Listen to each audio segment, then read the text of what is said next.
What's up, guys? It's your man, Donovan Sharpe, and welcome to this edition of the Sharpe Reality Live. At Donovan_Sharpe is where you can find me on Twitter. You can also listen to episodes of TSR on YouTube. You can find them on iTunes as well as SoundClouds. If you have any questions, comments, show ideas, or personal stories you'd like to share, go to thesharpereality.com and click on the Contact tab at the top of the page. If you'd like to support the show, simply bookmark the Amazon link in the sidebar on the right-hand side of my website and make your Amazon purchases through that link. By doing this, you'll be contributing to the show without putting a dent in your wallet, so this won't cost you anything. Today, I am kicking off Relationship Week here at the Sharpe Reality. I get countless emails and messages from men around the world with various questions about relationships, marriages, cohabitation, etc. And lately, those emails have become the majority. Yeah, we all want to know how to fuck pretty girls, run game, keep from getting taken advantage of by females, and so forth. But I've always stated that most men, myself included, would much rather settle down and concentrate on one woman he can count on than chasing sluts all the time. So to help me kick off Long-Term Relationship Week is a man who is a book author. He is a professional dating coach for men and a BDSM lifestyle and polyamory lifestyle advisor for married and unmarried women. Last weekend, his newly revised and updated version of his first book, Mode 1, entitled Mode 1, rose to #1 on Amazon.com in the category of communication skills. He was the host of his own podcast program, Upfront and Straightforward, for 9 years on Blog Talk Radio, and he is still the host of an adult-only podcast called The Erotic Conversationalist. Gentlemen, please welcome once again dating coach Mr. Alan Roger Currie. Alan, how you doing, man? Hey, glad to be back, man. Thank you for having me again. Oh, no, not a problem at all. I remember our last podcast episode.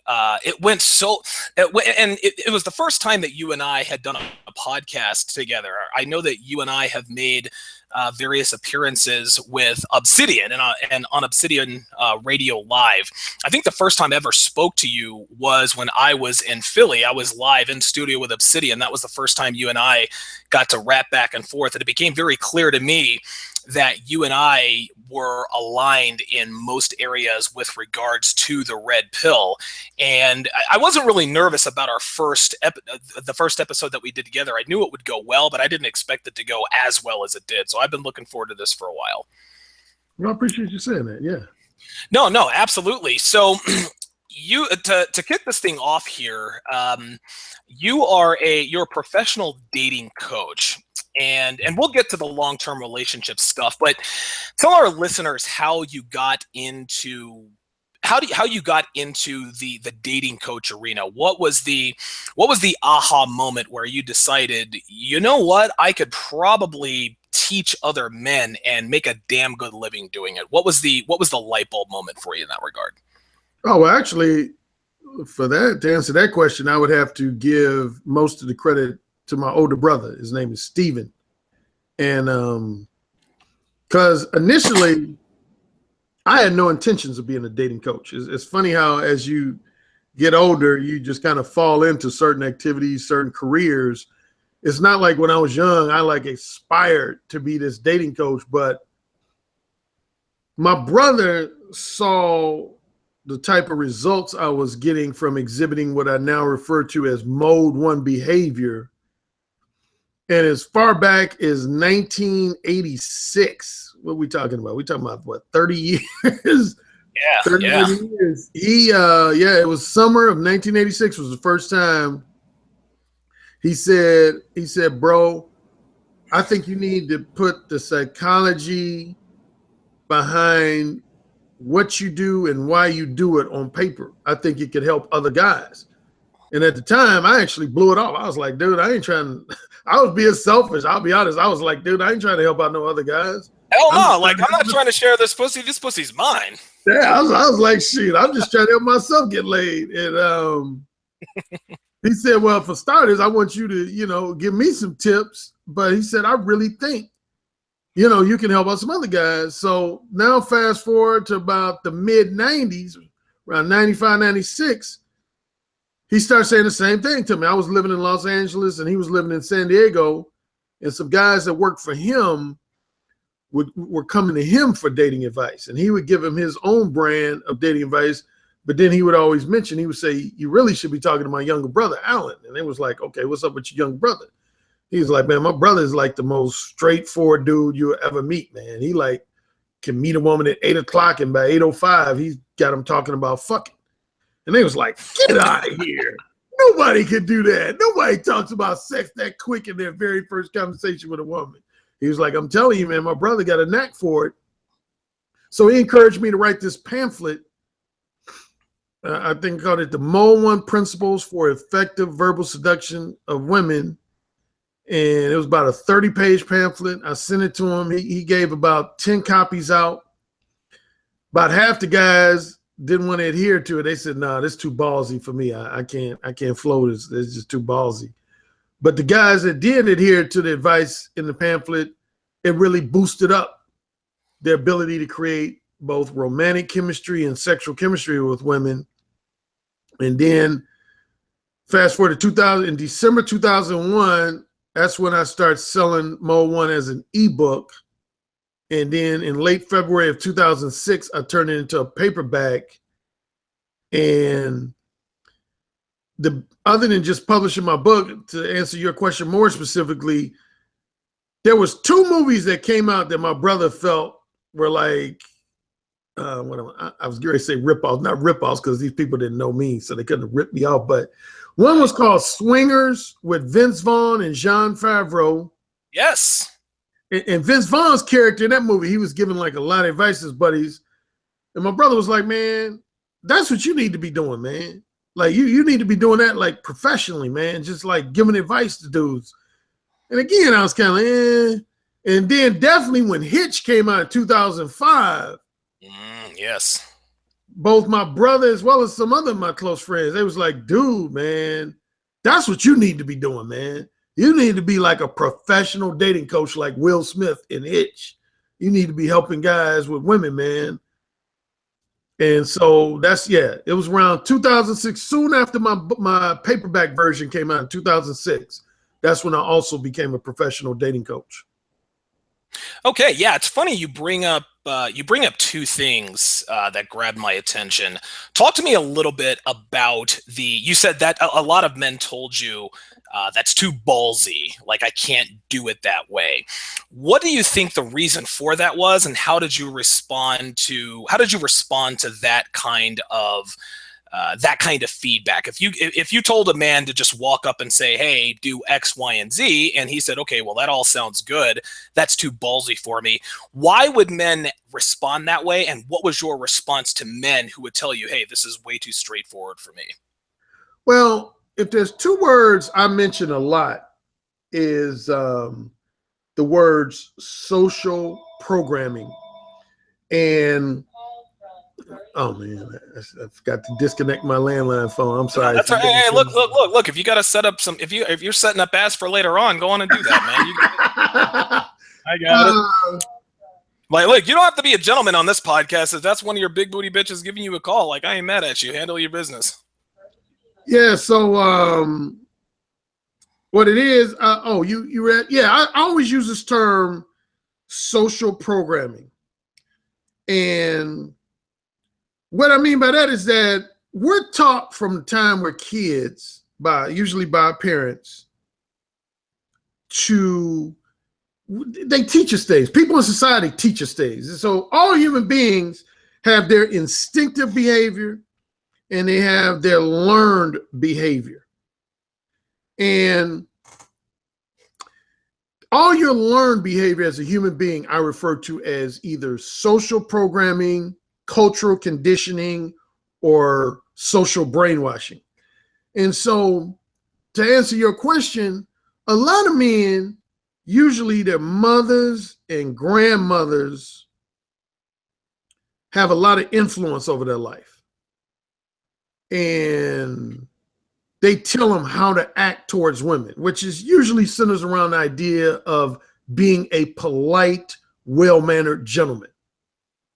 And exactly. See, that's why you have, I'm sure most of your listeners are familiar with the difference between blue pill and red pill, but for those handful that maybe not, See, those guys going to be blue pill guys. They believe all the on what I call the on paper advice. The advice that sounds good on paper, but it doesn't lead to beneficial results. And I call that just to interject here. I call that politically correct advice. That might not be the right term, but when I was married to my now ex-wife, I used to call my mom all the time. I mean, my dad was good for nothing. He was a fucking beta schlub. My mom cheated on him. I mean, my mom walked all over him, cheated on him, et cetera, et cetera. That's all well documented in, I think it's episode 10 of my podcast. But yeah, when I called my mom, I said, "Hey, look, Darcy's giving me problems. She's acting bitchy. She's not giving me the sex, and all these other details." And I asked her what I should do. And every time it was exactly the same. It was this social programming that you're talking about now. She would tell me things like, well, women want to be cherished and you have to buy flowers for her. Be polite, be understanding, be a good listener, put her needs first, et cetera, et cetera. And listen, this is no exaggeration. This advice never, ever worked. It just never did. Being the polite gentleman, being a beta male, which is literally what she was telling me to do, it didn't work. And a lot of people ask, well, why do females? Because it's common knowledge in the manosphere that you should never take dating advice from women. Men shouldn't take dating advice from women, and women shouldn't take dating advice from women. The reason why women give this kind of advice is because they don't want to make themselves look bad. A woman will never say to another man or another woman, much less her son, "Hey, Donovan, the way to arouse your wife, the way to pick up women is to be completely self-centered, be completely selfish, be a masculine asshole, be a bad boy, and women will flock to you." Because if they do that, then it makes themselves look bad. It almost lets us know, oh, really? So this girl is telling me in order to fuck pretty women, I got to be an asshole? So this woman must be attracted to that kind of stuff too. So it's almost like they separate themselves from that by giving that politically correct advice, that beta blue pill bitch boy advice. It's almost like they are trying to, not that they're trying to hide the truth from you, but they don't want to make themselves look bad by telling men the truth about what makes men attractive to women. Well, I would also add on to that, since we're talking about beta males. See, reality is, and I just talked about this in one of my own video podcasts on YouTube, is that beta males do all the shit for women that alpha males aren't willing to do. So they don't want to, besides everything you said, I would add on to that women don't want to sacrifice all the benefits they get from socializing and interacting with beta males, such as handful of examples would be beta males are generally more flattering to women than alpha males are. And women love flattery. They love that boost to their ego and their self-esteem. Beta males tend to invest more time just generally entertaining women, hanging out with them at the bowling alley or watching a Netflix movie with them without no possibility of sex. And no alpha male is going to do that. When they need to move or they want somebody to lift a heavy box in their place, beta males are going to say, "Sure, I'll come over and help you, Linda. Sure." Alpha male, if he ain't fucking that woman, he ain't going to go over there and help her move shit. And the biggest one is beta males are going to generally spend more money on, like a significant large amounts of money on women and wine and dine women, particularly before they've gotten a pussy, than any alpha male ever will. So that's why women are never going to give guys, whether it be a guy's mother, aunt, close friend, whatever, they're not going to give guys alpha male advice because that would prevent them from benefiting all those things I mentioned. That's a good point. I never really thought of it that way. And I would also add on to this, one of the main differences between alphas and betas and why women want and think they need an abundance of beta males is that beta males they give their time and attention to women for free. Okay, and by free, I mean they give their time and attention, which are two of a man's most important commodities within the construct of a sexual or pseudo-sexual relationship with a woman. It's time and attention. They give that stuff to women for free, for nothing. So all a woman has to do is be a woman, and he gives her that time and attention. Women don't value people in general. We don't value things that are given to us if we don't work for it. So, for example, and I talked about this particular juxtaposition in one of my other podcast episodes. If you have two teenagers, one teenager gets a summer job, mowing lawns, doing odd jobs, and saves up to buy a 1984 Honda Accord. He scrimps and he saves, he works on it, he works and he achieves his goal. That Honda Accord, that 30-year-old vehicle, is going to be far more valuable to that teenager who worked all summer to get that vehicle than the teenager who gets a BMW from daddy for Sweet 16. Yes, the car is certainly worth more, but it's not gonna have the same value to the teenager that it was given to. Women are exactly the same way. If you are a man and you are interacting with a woman you're trying to sleep with, if you give her that time and attention away for free or for little, like if she just calls you, all she has to do is be a woman. Women do not value your time and attention because they know they have not worked for it. Alpha males, on the other hand, always make women work for their time and attention, so that when they do finally get that time and attention, they value it because they know they worked for it and it's more scarce. It's supply and demand. The less you give a woman, the more she's going to want it. Oh, I talk about that in Mo 1, my first book, and in particular, in even more detail in the audiobook version of Mo 1. Yeah, I tell man, basically everything you said is that you cannot just freely give women your time, attention, and companionship. I mean, the most obvious example of that would be the difference between most celebrities and non-celebrities. One of the reasons why people go crazy over celebrities, and I would say more specifically why a lot of women go crazy over male celebrities, is because male celebrities, most of them are very inaccessible. You can't just pick up the phone and call the average top-notch celebrity. You can't just pick up the phone and call The Rock or just, hang out with The Rock whenever you want to. I mean, that would be impossible. And that's what I tell guys, that you got to be the same way with women. Women will begin to take your time, attention, and companionship for granted if you just freely give it to them. And I like the way you said it, particularly if they haven't earned it. There's some women who have earned the right to have a lot of access to your time, attention, and companionship. But there's a lot of other women who have not. Yeah. Gentlemen, you're listening to the Sharpe Reality Live with special guest author and dating coach Alan Roger Currie. He can be found on Twitter at Alan Roger Currie. That's AlanRogerCurrie, not the way Stephen Curry spells it. You can find his best-selling ebooks on audible.com, or audiobooks rather, on audible.com by doing a simple search for Alan Roger Currie. And you can also find his ebooks on amazon.com, which includes his revised version of his first book, Mode 1, which has risen to #1 on Amazon in the communication skills category. Go to mode1.net, that's MODEONE.net, for his advice on verbal seduction. And if you'd like guidance on dating, go to directapproachdating.com, just like it's spelled, directapproachdating.com, which is packed with rock-solid dating advice as well as relationship advice and links to all of his additional content. If you have questions for either or both of us, type your question in the comments section in YouTube, where my assistant will forward those to us. And Alan, we've got our first question in here. Looks like this is asked by Troglodyte.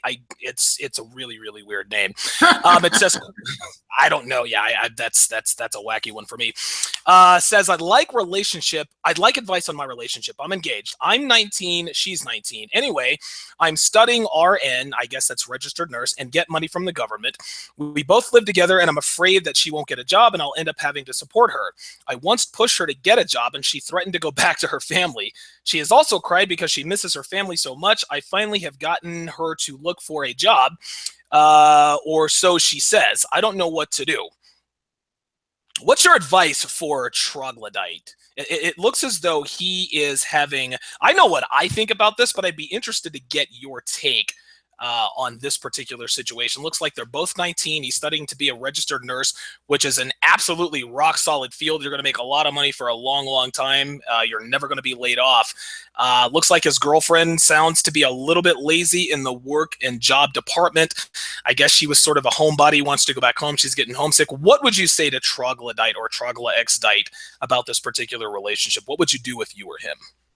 Well, number one, 19 is young to be engaged for a man, not for a woman. Oh, actually, for a woman, that's a good age to snatch a woman up. But right. But for a man, ooh, you got to be really sure that that woman is the right one. And when Yeah, we don't know shit. Yeah, I mean, you just haven't experienced enough in life at the age of 19. I mean, that's like a year out of high school, maybe 2 years at best, and you just haven't experienced enough. And so I don't recommend, in generally speaking, there's always exceptions, but generally speaking, I don't recommend any guy getting married under the age of 25. I just, generally speaking, again, I just don't recommend it because I don't feel like a man has experienced enough. The exceptions would be if you just know for a 1000% fact that you got gold. But here's my minor red flag with this particular woman based on what you said, troglodyte. I'm seeing this in the bar. It says she threatened to go back to her family. Anytime a woman's throwing threats at you, that's a red flag. You know, I wish a bitch would threaten me. That's giving you some type of ultimatum and trying to influence your behavior. Well, if you don't do X, Y, Z, then I'm gonna do A, B, C. No, I'm not down with any woman threatening me with shit. No, fuck that. Yeah, so you need to really examine that. The fact that she's threatening that if you don't do this, and so it basically sounds like if she's reluctant to get a job, like Donovan already said, number one, it sounds like she's lazy. Sounds like she wants you to take care of all the bills and expenses. And so you got to ask yourself, is this woman with you because she truly loves you, or is she looking for somebody to subsidize her lifestyle without her working?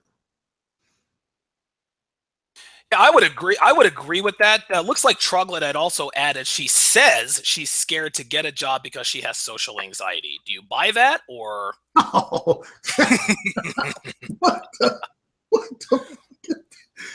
Hey, she need to get over that quick. I mean, there's something called you need to eat and you need to have a place to live. Yeah, if you don't work, you don't eat. Basically, yeah. I mean, so she, if in the 1% chance that that's genuine, then she needs to go to a therapist quick and get over that.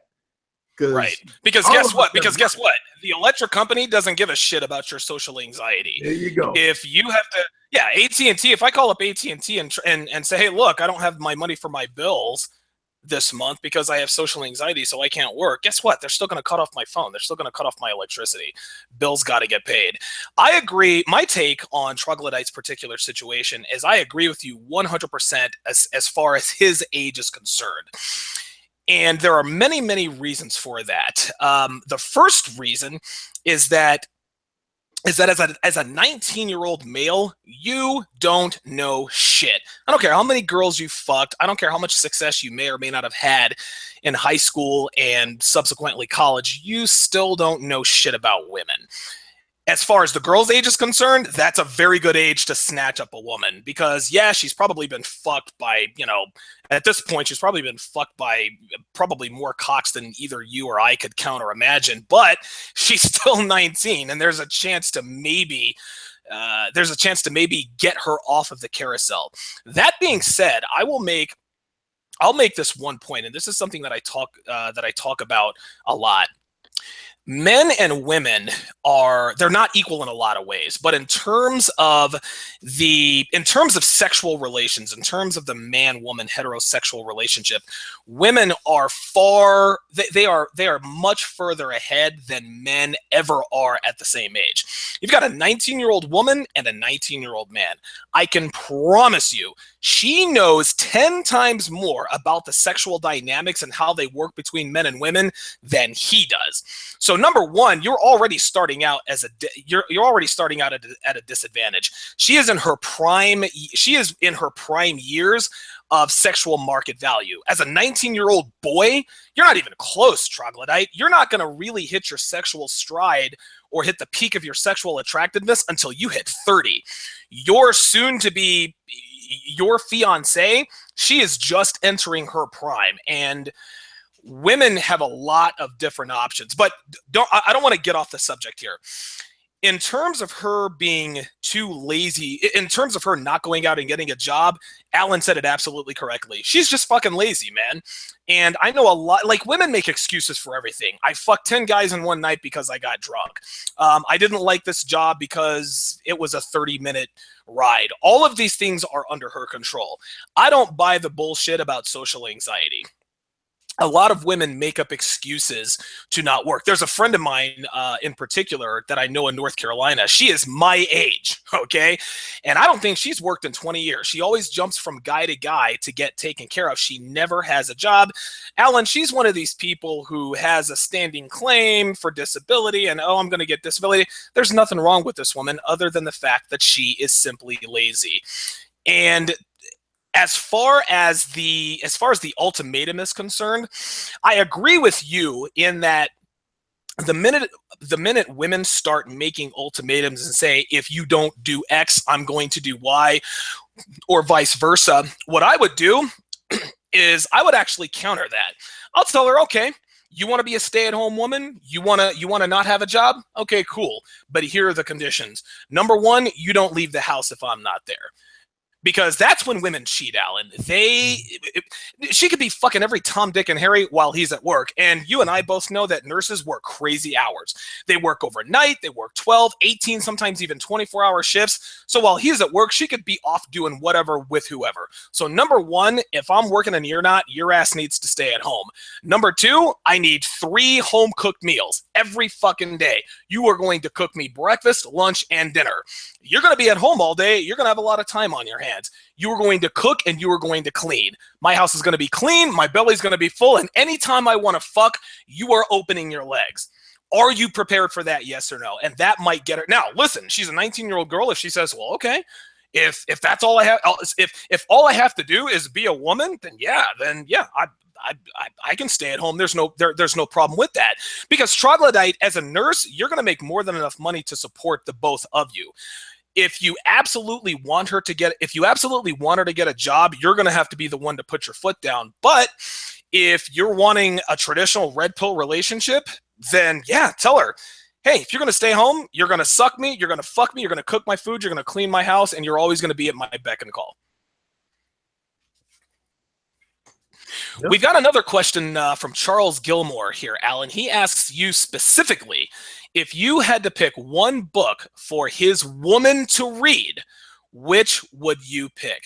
So if you, Alan Roger Currie, okay, if you had a woman and you wanted to give her sort of an introduction to what it takes to be the woman of Alan Roger Currie and had to give her a book to read, which would you pick? Oh, it would be good one, right?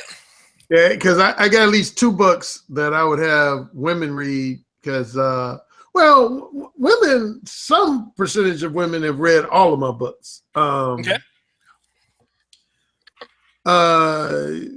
As far as for them helping themselves and not just trying to get more insight on how men think, I would probably lean towards saying The Beta Male Revolution, which is my last book, where I talk about why men have pretty much lost interest in marriage in today's society. And that relates to this conversation because we're going to be talking about long-term relationships and marriage. But what I guess the cautionary warning I give to women in that book is that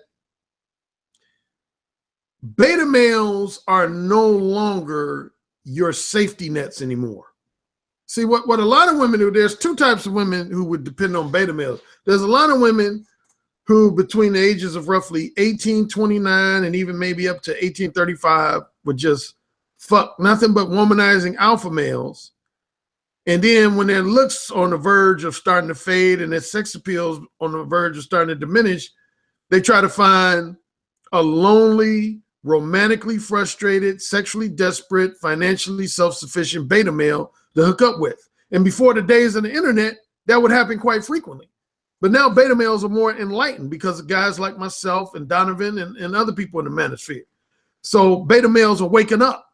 And those guys are not there for this to be their safety net. The second type of woman is maybe not necessarily a woman who was highly promiscuous between 18 and 29 or 18 and 35, but she put a lot of emphasis on her career, her education, and basically just becoming successful in her own right, career-wise and financially.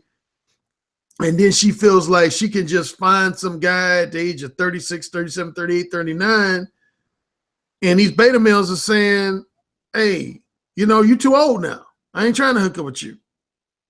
And so for the benefit of women, it's, again, I have portions in that book that are just a cautionary tale. Now, two other books I will mention because I've gotten feedback. Probably the book that women hate the most of mine is The Possibility of Sex, How Naive and Lustful Men Manipulate Women Regularly. Just the title, of course, turns a lot of women off because that book, I'm letting you beta males know, the naive beta males out there, I let you know specifically just how manipulative women are. And matter of fact, I had a lot of men who read that book or listened to the audiobook version that ended up writing me and saying that book left them some said it left them depressed, left them dejected and jaded about women and relationships. Because I just exposed all the manipulative ways of women. And then finally, on a more lighthearted note, my book, Ooh Say It Again, which is about verbal seduction. In part 2 of my audiobook, I have these 6 verbal seduction stories.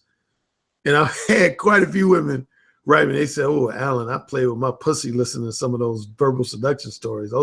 Yeah, they like that for masturbatory purposes. Yeah, I would. Oh, go ahead. Yeah, what I would, and I know that that question wasn't directed at me. Was more directed to you, but I'm gonna chime in here on Charles Gilmore's question. What book would I want my woman to read? She's not gonna read a book. She's actually gonna listen to an audiobook. And the audiobook that I would most recommend for my woman, if I were grooming her to be my main chick, is the verbal book of Donovan Sharpe. Okay? There's no book. If you know how to train women, and if you're upfront and straightforward, pun definitely intended there, Alan, if you're upfront and straightforward about your expectations of women, and you are red pill aware, you know how to groom women, you know how to train them, that's the only book she has to read. Because understand this, some women, Charles, or people in general, there are lessons that we can be taught. In other words, lessons that people can tell us about and we take to it. And then there are some lessons that have to be learned, meaning experience is the best teacher. Well, you can give your woman every red pill book under the sun. All she's going to do when she reads it is turn up her nose and start an argument with you as to why Alan Roger Currie is completely off of his rocker for suggesting that women are even more sexual duplicitous than men are. That's all you're going to do is start an argument. Don't give her a fucking book. Give her commands. Give her orders. And if you are doing it right, she will fall in. That's my suggestion there. Another thing that I would point out here, Alan, is Black Gnostic Speaks commented on one of my YouTube videos. and I forget which one exactly, but he said one of the great lies of Western civilization, or one of the great fallacies of Western civilization, is that men cheat more than women. It seems to be conventional wisdom that men cheat more than women. Now, men want to cheat more than women because we're designed to be polygamous. Women are designed to be monogamous, and we can get into all the biological reasons for that, and that's for another podcast episode. But he says that he catches the most heat from women when men point out that women are the sluts that they are, and even further, he catches heat from men, white knighting, caping up for these women. No. Women are these. They are these virtuous creatures. They're made of sugar, spice, and everything nice. So it's no surprise to me that that particular book you catch the most heat on. So to wrap that question up, the book that I would recommend that she read is the book that comes out of your mouth. You fucking tell her what to do, and if she's a quality one, if you've done it right, then she will fall in. Oh, and I see another quick question I'll answer by Charles Gilmore, who I'm familiar with. So, brother, kudos to you, brother Gilmore. He's a big supporter of mine. But he said, "What age do you recommend a parent teach your son about red pill or Mo one?" I would say no younger than like 14, 15. If they're younger than that, they're not going to understand. Generally, I work with guys who are 18 years of age older, but I actually wrote in my Facebook group a few weeks ago that it cracks me up. I get a lot of feedback from guys who are still in high school. Like the post I posted about in my Facebook group, I had a guy from London. He was like a junior in high school, and he said my book, Ooh Said Again, has helped him become this erotic, dirty talk legend among his high school peers. And he said he's seducing girls left and right in high school because of my book. And it kind of makes me feel guilty because I'm like, these dudes, they should be concentrating on their studies and high school sport. But I'm realistic enough to know that these days, high schoolers are fucking just like grown adults. So, Shit, they're fucking in middle school, Alan. Come on, man. That's true. Exactly. You're right. I would recommend if you're a red pill father and if I were a father, okay, if I had Donovan Sharpe Jr.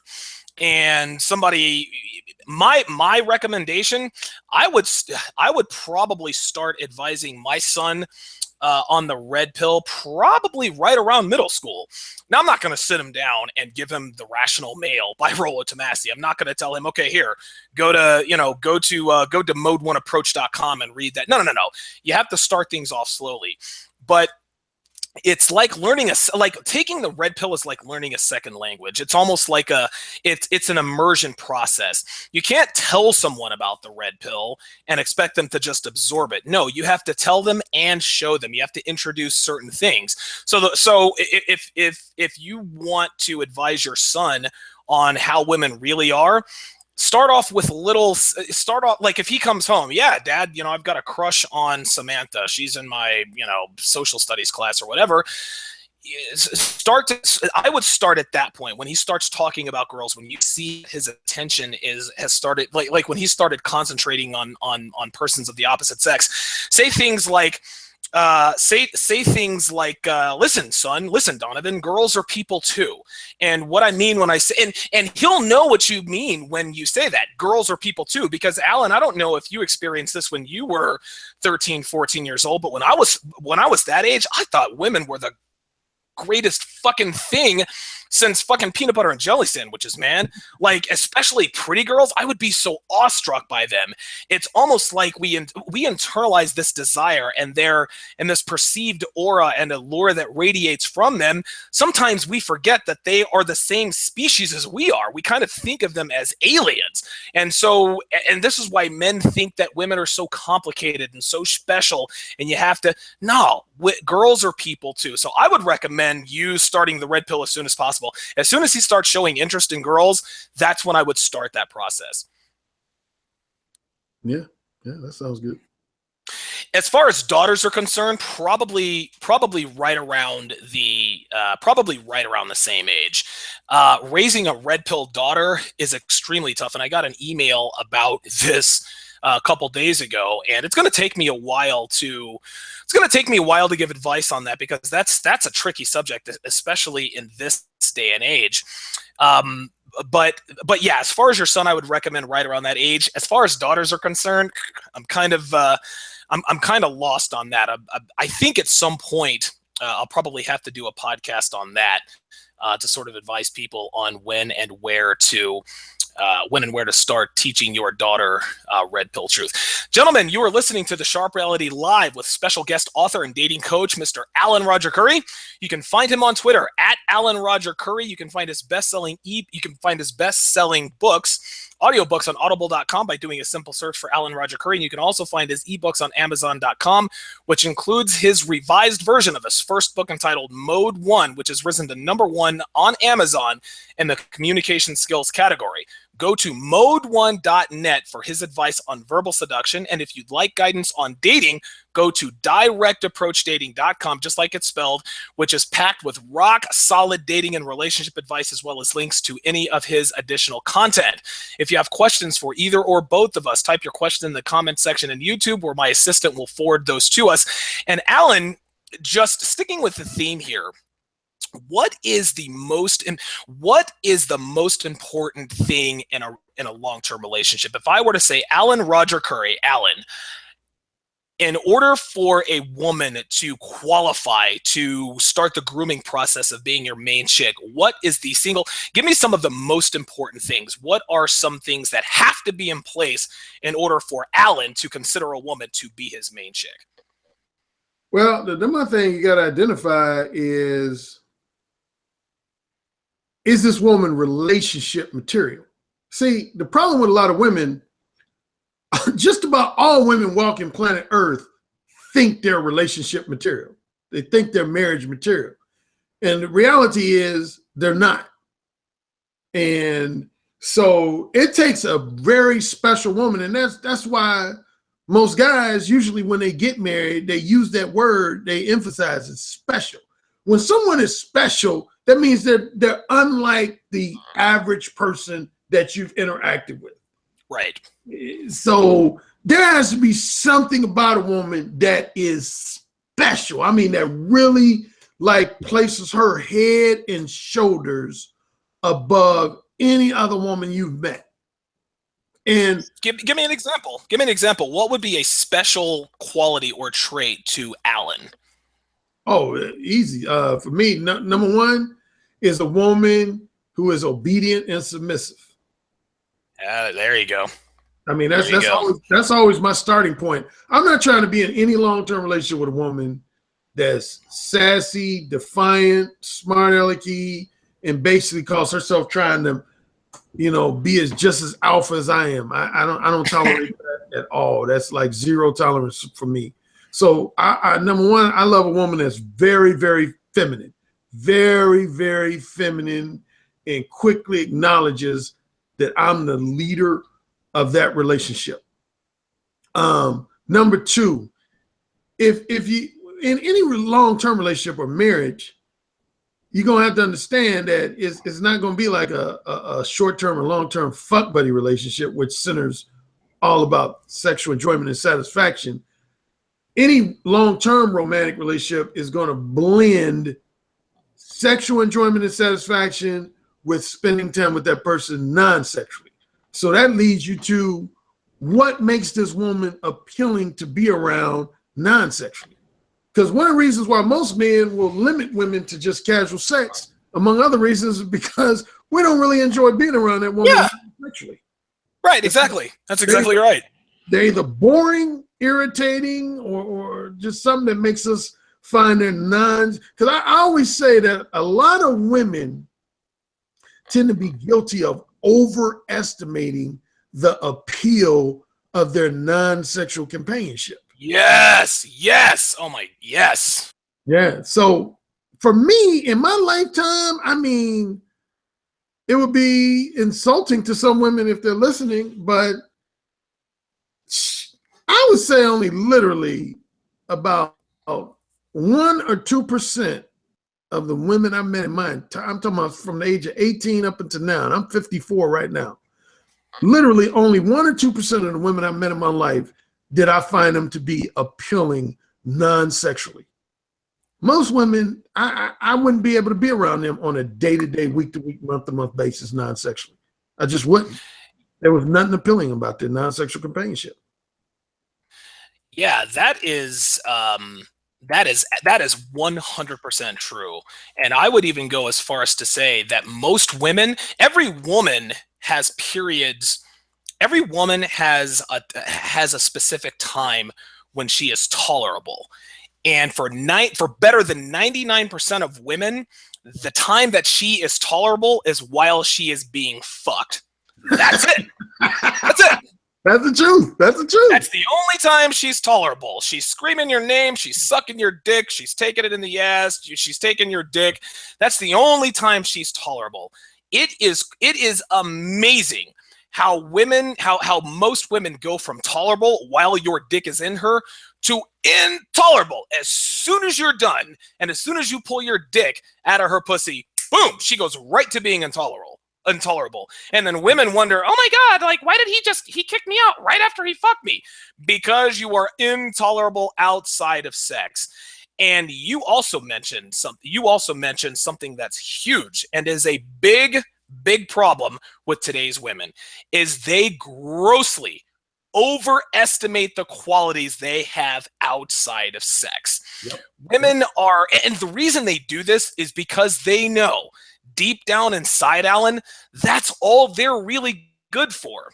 Now, yes, there are some women who have agency outside of sex. There are a lot of women who are in the workforce that, by the grace of God, they're actually qualified to be doing the jobs that they are doing. These women are rare. They are out there nonetheless. But again, the only time a woman is tolerable is while she's getting fucked. This is why. Now, for me, the number one trait that a woman has to have, there's 1 and 1A. Number one is she has to be attractive. Okay, I gotta want to fuck you. You gotta look good. You have to look good. I like a certain body type. I like a woman to be fit. I like nice asses, great legs, just like any other man. Number 1A aligns with you exactly. She has to be obedient. If I tell you, go get me a beer, bitch, get up and go get me a beer. If I tell you to do something, you are not going to talk back to me. And some women might say, oh my goodness, like this dude is talking about like he's talking to a kid. Exactly. The dynamic between you and your woman needs to be parent to child. That's how it needs to be. You speak, she listens, and she obeys. If a woman is not going to be submissive, cool. If she doesn't want to be obedient, cool. I'll fuck you and you'll be on your way. If you want to stick around, you absolutely have to be obedient and submissive, and that is definitely missing in today's woman. So you and I align in that regard. Oh yeah, I want to just quickly interject. Because as my followers know, I do email consultations with guys. I do Skype and telephone consultations, and I just recently got back from Los Angeles doing a one-on-one face-to-face coaching session. But in the last, I want to say 2 to 3 months, I've had 2 clients that I was doing Skype and telephone consultations with that were in long-term relationships. Because honestly, probably 85% of my clients are usually guys who are single and unattached and unmarried. But I'd say maybe 15 to 20% are guys who are married or in a long-term relationship.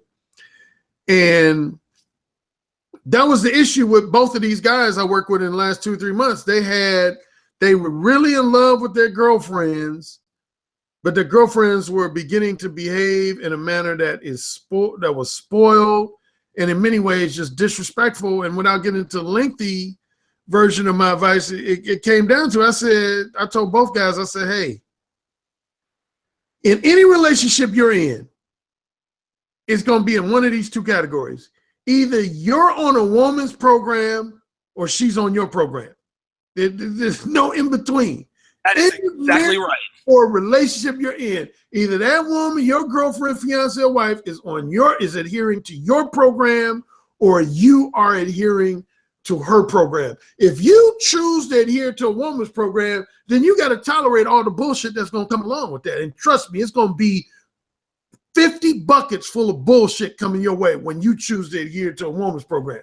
So if you don't want to adhere to a woman's program, then that means you gotta develop a backbone made of steel, not even of hard wood, but of steel. You gotta be hardline as fuck. And you basically gotta be like, it's either my way or you are dismissed.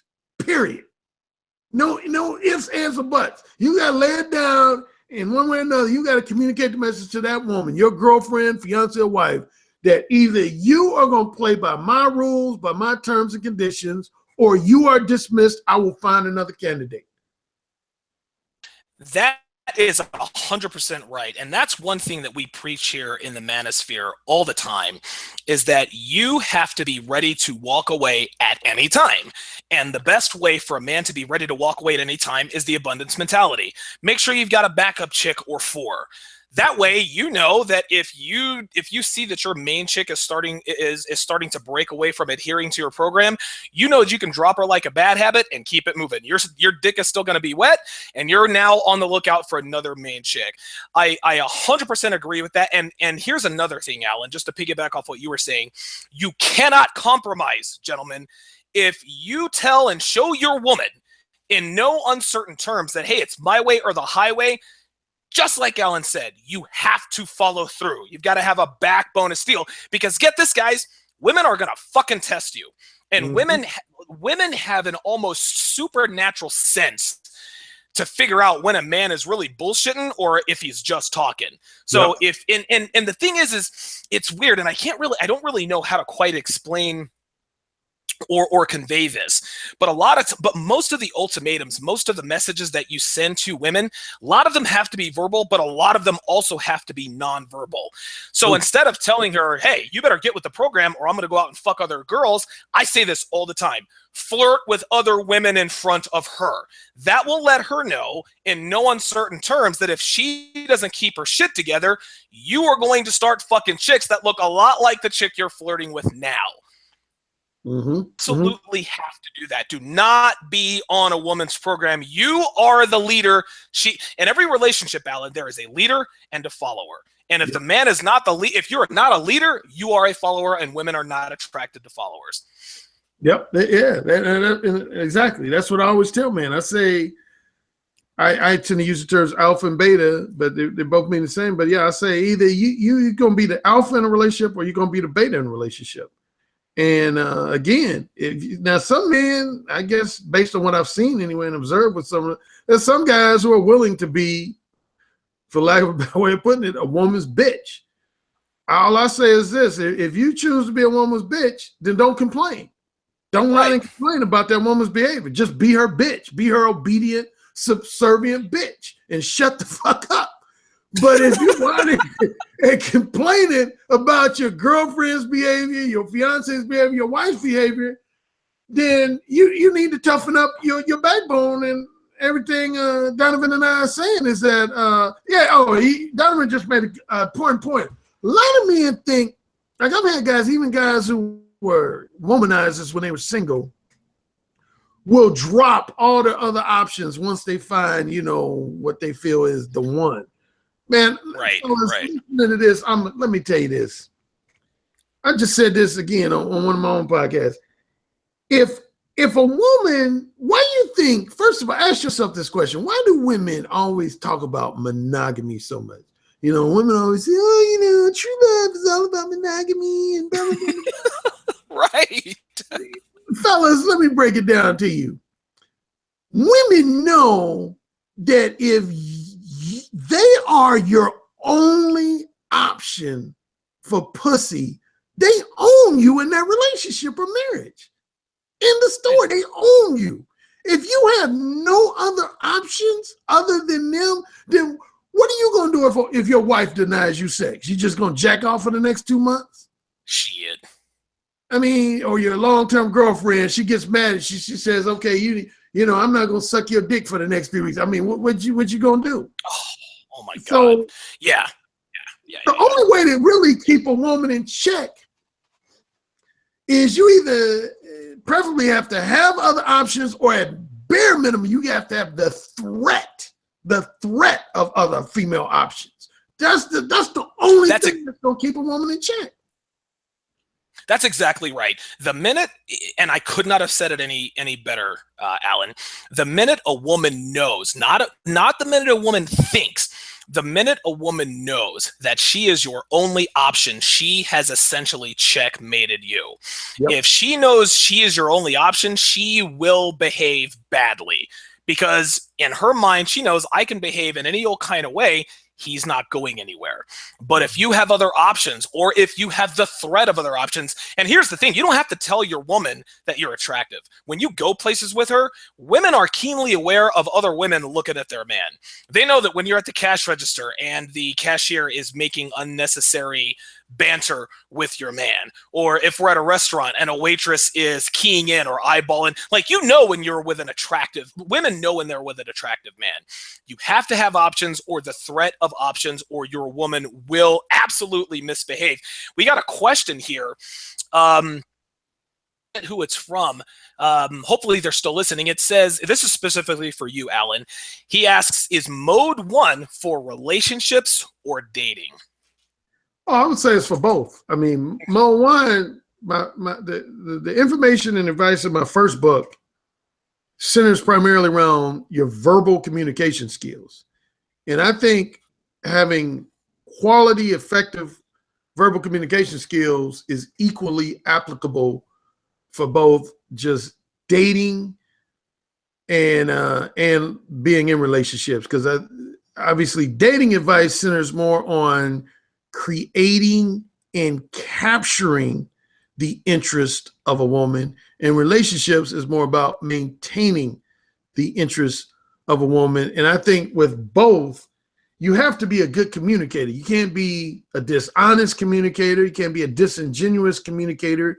You can't be beating around the bush. You can't give off signs that you're weak and have no backbone. You got to be in a strong, confident, effective communicator. And that applies to both being out as a single person in a dating scene or being in a marriage or a long-term relationship. Yeah, I agree. I think that in mode 1, not to simplify it here or demagnify its importance, but, and correct me if I'm wrong, because you're the guy, this is your baby here, but mode 1, one of the main elements of mode 1 is communication. A woman doesn't, like, you can show a woman that you want to fuck her upon approach, but communicating, and I'm not saying, hey, I want to fuck you, but when you're communicating with a woman, you have to leave little doubt in her mind as to what you're playing at. Am I right about that? Is that accurate, or is there? That's exactly what it's about. It's because you see, here's the thing, and you just hit it on the head. See, a lot of guys make the mistake of thinking just interest from a woman is interest. And I'm here to tell you that's not true, especially in today's society, because, see, this is what women do. Women compartmentalize men. This is what you guys got to realize. Women compartmentalize. What I mean by that is that women will hook up with guys for specific niche-related reasons. So, in other words, you might think, if you just have kind of a general conversation with a woman and say a woman does a lot of smiling, she does a lot of giggling, she's very friendly, enthusiastic, you might think that means she wants to suck your dick on a regular basis, but she's thinking, I just found my bowling alley partner for the next 6 months. You end up going bowling alley, and after a couple months, you're like, damn. Wearing a terrible fucking shirt and getting no pussy. I'm getting no pussy, I ain't getting my dick sucked. But she keeps telling you, oh, Raymond, you're a good guy. You're so sweet. You're such a sweetheart. And you're like, well, damn, if I'm so sweet, how come I ain't getting my dick sucked? Because that's right. You didn't make it clear that the reason why you want to connect with her is for sexual related reasons. And basically, all men, let me make this real quick point. All men either want to connect with women for one of two reasons. That's either a strictly sexual relationship or a relationship that is a blend of sexual and non-sexual companionship. No man actively goes out looking to accumulate new and different platonic female friends. That just doesn't happen with our gender. No, fuck that. No. No. I mean, to piggyback off what you were saying in terms of mode one as it relates to long-term relationships, you have to communicate to your woman what you want. If you want her to look a certain way, if you want her to act a certain way, if you want her to do certain things in certain situations, you have to tell her. So for example, if you're taking her to dinner, women want, listen, and guys, this is 100% ironclad fucking truth. If you are going out with your woman, if you're taking her to dinner, taking her on a date, whatever, you need to choose everything she is wearing, her entire look from head to toe. I want your hair curly. I want it straight. Whichever one you choose. You're going to wear red lipstick. You're going to wear this dress. You're going to wear these heels. You're going to wear these thong panties. I'm going to take you here. I'm going to bring you home, and I'm going to fuck the piss out of you. Women absolutely, like women get wet at the thought of that, being told what to do, because they're not having to make decisions. So within the construct of a long-term relationship with a woman, mode one absolutely applies, in that you need to verbally communicate to your woman what you want and what you don't want.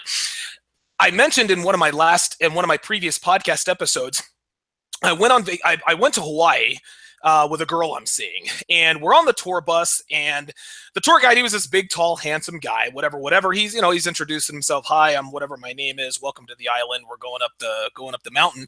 And so he says to everybody, so, are we all having a good time in Hawaii?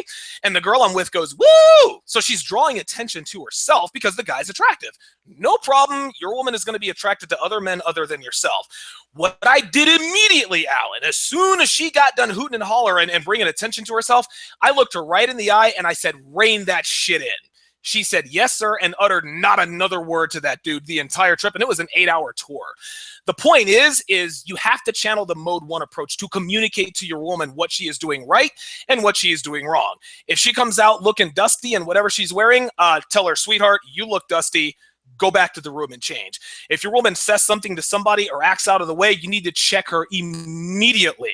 So yes, mode one is definitely great for pickup and one-night stands and things of that nature, but to me, it is absolutely imperative to long-term relationships. It is important that you communicate to your woman what is okay and what is not okay. We've got another comment. This is actually a pretty good question here, Alan. Dominic Short asks, is there a significant amount more maturity in 22-year-old girls compared to an 18-year-old one today? So what he's asking is there a disparity in maturity from 18 to 22? I know what my answer is going to be, but I want to hear your take first. 18 to 22 in maturity, I don't know so much, but I'll say this: women by the time they're 22, they're way more. Well, I don't know in today's society when I think about it. I was gonna say 22-year-old women are more cognizant of their ability to manipulate men, but in a large city like a Chicago, New York, Los Angeles, I would say even women who are 18 in today's society are cognizant, because there's so many thirsty guys out there. Sure.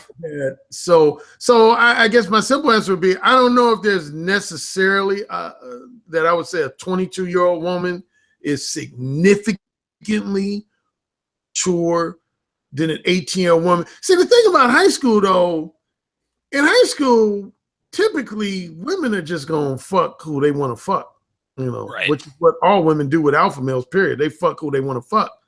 But see, once women go off, say, to college, that's when they start first experiencing guys willing to offer them incentives and rewards for their sexual companionship. And again, that's when they say, well, shit, I can manipulate this dude. Now, before I end, I want to go back to some these points you were making, Donovan, which were all great points when you're talking about mode one in relationships. See, fellas, here's a term I use, and I know some women who call themselves the independent types. Yeah, I love those bitches. Those are the easiest to fuck. These women, they hate when I use this term, but think about it, fellas. What 9-to-5 job have you ever had where there wasn't, at bare minimum, at least 1 or 2 days of training? Sometimes as much as a month, depending on the quality caliber of job you get, you might go through a month of what's known as employee training. And what I tell guys is, when you're entering into a new relationship, you got to train that woman. Matter of fact, I would say ideally you should train her before you even officially enter into the relationship. You got to train her. If a woman is untrainable, I wouldn't even get into a relationship with a woman. And I'm being dead serious. And a lot of people, both the white knight type guys as well as feministic type women, have given me blowback when they've heard me express this statement, but it's the truth. Yeah, I'm not trying to be in any long-term relationship or marriage with any woman that I'm incapable of training her to behave in the manner that I want her to behave. And like all the things Donovan was talking about, like, for example, you influencing how she dresses, how she carries herself in public. I mean, just across the board, man. No, I would definitely agree with you. And to continue your answer to the question, is there a disparity between 18 and 22-year-old women? For me, the answer is an emphatic no. And here's why. Women are overgrown children. All right. Mm-hmm. Even my own mother, she is as every bit, even at almost 60 years old. All right. And I love my mother. All right. But this is the truth. She is every bit as selfish, as petty, and as immature as she was when I was a kid. She is not like, she is still, because she's a woman, this is how they are. Gentlemen, women stop maturing at around 17 or 18 years old. All right. In other words, they don't get any more mature. They start again maturing when male attention starts to dwindle. And that varies from woman to woman. A woman doesn't have to be mature as long as there's male desire there, because there's no need to cultivate really any other parts of their personality. As long as a woman is fuckable, it doesn't matter it doesn't matter her maturity level. As far as she's fuckable, she's going to get sex. Now, there are other elements that make her tolerable outside of sex that she'll have to pick up along the way. But by and large, women stop maturing at 18 years old. And when they hit the wall, 30, 31, 32 years old, that's when they start to mature again. And the older they get, the more that male attention dwindles, the more mature they become. They start to think to themselves, okay, maybe there is more to life than getting fucked, especially if they haven't locked down a provider. Here's another point I wanted to make. There's no difference in the maturity between an 18 and a 22-year-old, but females are always cognizant of their sexual allure. Females, and I say this all the time, females they have so much more red pill knowledge than the average male. The average attractive 15-year-old girl has more red pill knowledge in her right pinky finger than the average 35-year-old beta male does. Okay, so maturity is it's definitely a factor, but in terms of understanding her sexual allure, and I remember my brother, my youngest brother, who just read Rollo Tomasi's The Rational Male, and he's taking the red pill now as we speak. I remember at a young age, he said he was talking to my mom. This was a while back when he had just gotten out of the army. He says girls, when they're young, they don't quite know what they have. They know they have something, but they can't quite figure it out because they're getting favorable treatment from both men and women. As soon as they figure out what that is, which is, okay, men want to fuck me, that's when they stop maturing. They start again when those same men who wanted to fuck her between the ages of 18 and 27 start giving her a little less attention. Mm-hmm. Mm-hmm. I've got another question here, and this is specifically for me, but I want to get your take on this because this is a good question. Are tens marryable? In other words, are perfect tens, Alan, are perfect tens wife material? I'll let you answer first. I would say yes and no. If a woman's a 10, just in terms of her physical beauty and her sex appeal, but on top of that, she's very down to earth. She doesn't have an out of control ego. She doesn't have manipulative tendencies. Then of course, yeah, you want to snatch up a 10, and usually this relates to that very first question by, I think his name was Troglodyte. If you could snatch up a 10 at 19, 20, 21, 22, do it. trust me, do it again if she's a quality 10. So that's what I would call quality Right. 10. Again, the ones who have the gorgeous looks, the high sex appeal, but on top of it, their head space is pretty down to earth, easy to manage. But then you have 10s who, as I just mentioned a few minutes ago, once a woman who's an 8, 9, or 10 becomes fully cognizant that she can exploit men for financial favors and exploit men to buy her a house and buy her multiple cars and do whatever else, then the only way you're going to be able to keep a woman like that in check is if you have just as many, if not more, options for female sexual companionship than she has for male companionship.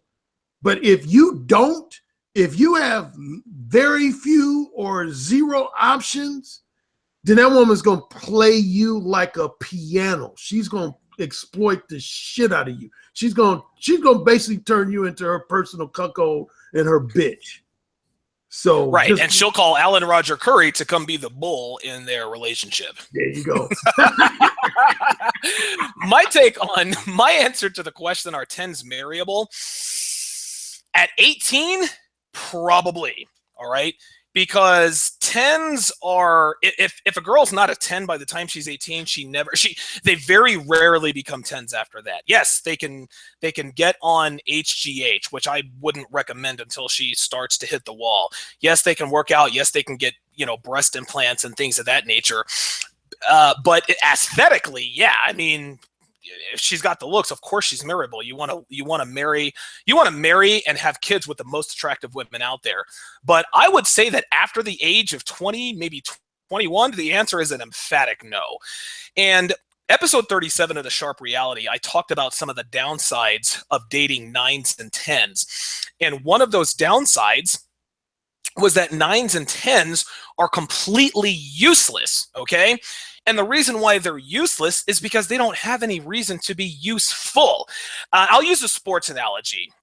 Michael Vick. I'm a Philadelphia Eagles fan, and we all know about the Michael Vick saga. He was drafted by the Atlanta Falcons. He was dynamite down there. Got caught up in the dogfighting thing. Went to prison for a couple of years. Came out. Was signed by the Philadelphia Eagles.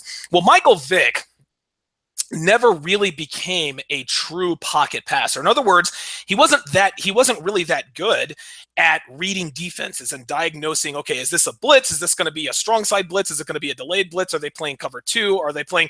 He wasn't good at that. And the reason for that is because he was always the fastest player on the field. And that always worked for him, even in the NFL. 9s and 10s, the only thing that works for them, that gets them what they want, are their looks. So at a certain age, they figure out, okay, I don't have to be intelligent. I don't have to be tolerable. I don't have to know how to cook. I don't have to know how to do any of this stuff. All I have to be is hot, and I can get all of the benefits of being in a relationship without actually bringing anything to the table except for looks. Women don't generally figure this out until they're probably in their early 20s. And once that happens, she is unmarryable. Because if she knows she can get time and attention and commitment from men for just existing, why does she have motivation to learn any of these? Why would she have the motivation to learn anything else to keep you around? Oh, man, Donovan, that is such an excellent point. I hope you guys listening are taking notes, because, oh, man, I couldn't have articulated that any better than Donovan just did. That is, in my experience, in my personal experience dealing with women, and trust me, I've dealt with my share of 8s, 9s, and 10s. What Donovan just said is so true and valid, man. That, like, for example, if you notice, you'll meet a lot of women who are, say, a 9 or 10 that are just complete airheads. Why? Right. Because they don't need to be intelligent to attract a man. Dudes are gonna fuck them anyway. So that's why you'll meet a lot of women who are just drop dead gorgeous and super sexy, but they'll be like complete knuckleheads because men are still going to give them attention. But here's the thing you got to watch out for: you older guys who meet in I don't know, say you in your 30s. Just about all of those women, once they get, it could be as young as 30 and usually no later than 40. Man, when they hit the wall, they hit the wall fucking hard. And once they realized that the only asset they had to attract men, which is essentially their looks and sex appeal, is no longer there, a lot of them literally go into severe states of depression, and some of them even commit suicide because they literally cannot handle. Yeah, they can't face life. They can't face life as a non-10. Like, it's completely foreign to them. Yeah. It's almost like some guys probably heard stories where guys who were like, say, celebrated athletes when they were young, when they could no longer play baseball, football, basketball, whatever, a lot of them would end up turning to a life of crime, or they would turn to drugs and alcohol because they couldn't handle functioning in life as a non-celebrated person. That's what happens to a lot of 9s and 10s, man. They become the most egotistically insecure women you'll ever want to be around. So a lot of guys tend to have this attitude like, well, shoot, man, a Porsche is always a Porsche and a Mercedes is always a Mercedes. So let me snatch up this 38-year-old, woman who was definitely a 10 when she was 21, 22. Nah, bro. You nope. Asking for trouble. You asking for trouble. Don't do it. It's funny. It's funny. One of my friends who lives down in Vegas got on I think it was a dating site that was specifically for men who are looking for older women who are cougars, right? And I actually talked about this in episode 11 of the Sharpe Reality called the Cougar Myth.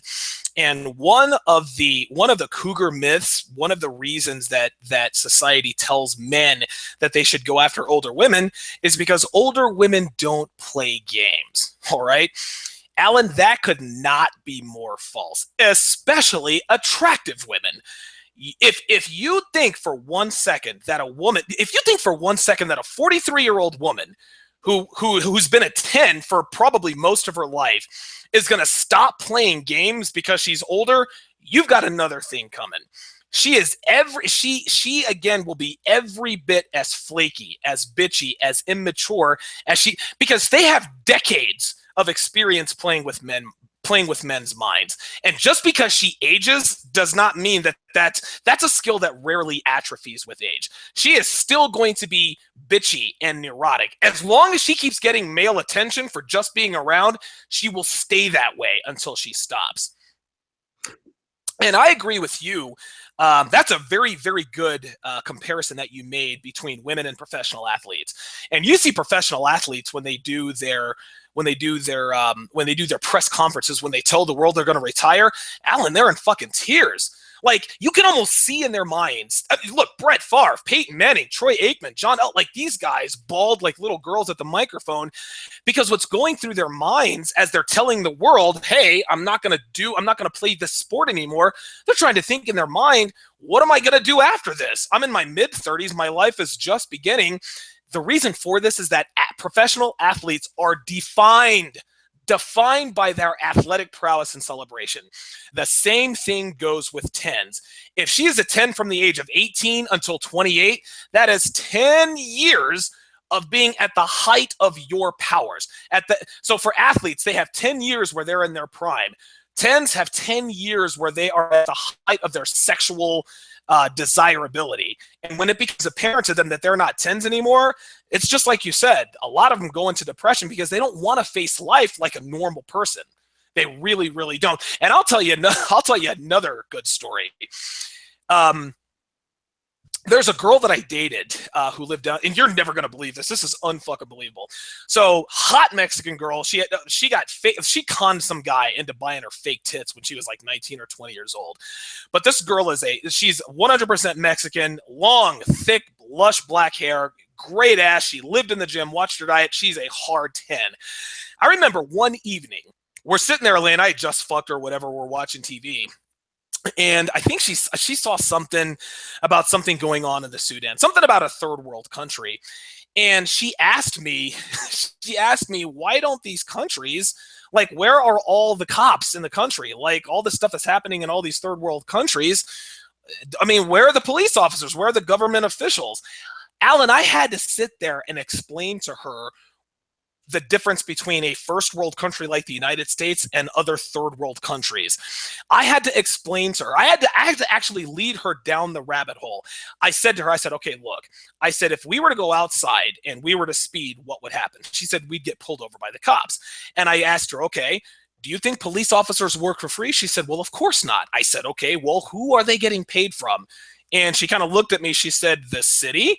I said, okay. And how does the city get money? She didn't know the answer. I said, the city gets money from, I had to explain the governmental, like, Alan, most people, young and old, know the basic infrastructure. You don't have to be some sort of political expert to know how the world works.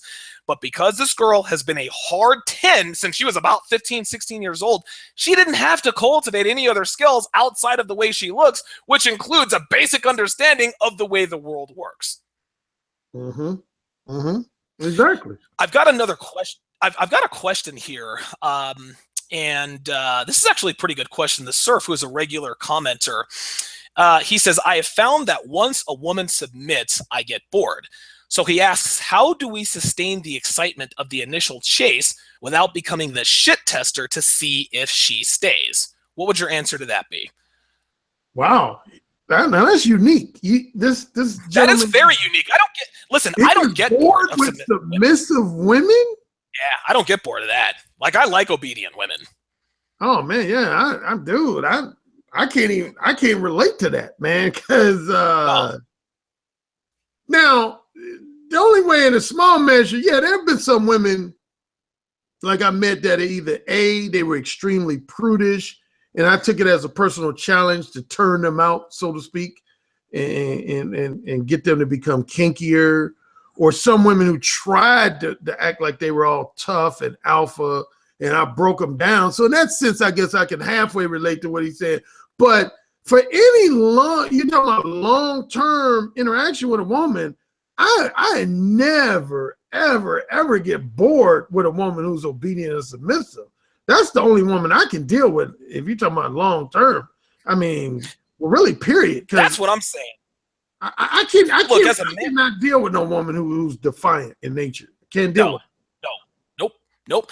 I look, as a man, and you can definitely identify with this. All men, and we get such a bad rap when they say this. Oh my God, men are so set in their ways. They don't like change. You're goddamn right. We're set in our ways because we're men. I like consistency. I like metronomes. I like a woman who is rock steady. I like being able to say something to a woman and know exactly what she's going to do or say in response. To me, that never gets old. Any man who and I'm not saying that the Surf is saying this. I'm not saying that there's anything wrong with you, and I'm not saying that this is you. But any man who says, "Oh yes, I like a woman who's a free spirit and unpredictable and spontaneous," no, that's a woman who's going to get her ass kicked because she won't get her mind right. I want my woman to be, like, with the exception of sucking my dick and surprising me with things that she knows I like, I want my woman to be I don't want her to be boring, but I want to know what's going to happen. I don't like unpredictability in my women, Alan. I don't want to, like, when I get into my car and I start my car, I expect my car to start. If it doesn't start, I get pissed off. I don't need my car to be spontaneous. I don't need it to be exciting. I don't need it to be a free spirit. When I turn on my computer, I don't want any surprises. I don't want spontaneity. I don't want any of that stuff. I want my computer to work. It's the same with my women. I want my woman to be there for me. I want her to suck my cock. I want her to fuck me. I want her to cook me food. I want to tell her what to do, and she does it. I don't get tired of submissive women. Yeah. I mean, everything you said. I can't relate to a man who would get bored of a woman being obedient and submissive. I mean, that's like some other world shit for me. I got another question, or it's actually a comment here from D. Franklin 34. He says, after getting one-itis with various women and having found TRP, I have been heavily hesitant to enter a relationship. What would you say to D. Franklin 34 on that? Wait, repeat that again. I'm sorry. Yeah, he says, after getting one-itis with various women, in other words, he got into relationships with women where he is admitting that he didn't have any other options or he wasn't seeking any other options, and she knew it. So after getting one-itis with various women and having found the red pill, I've been very hesitant to enter into a relationship. What would you say to a man in that particular situation? Oh yeah, well you should be. You should be weird because I'm gonna tell you guys just real talk, man. And I know a lot of guys do this. This is very common among us. See, there's a lot of guys.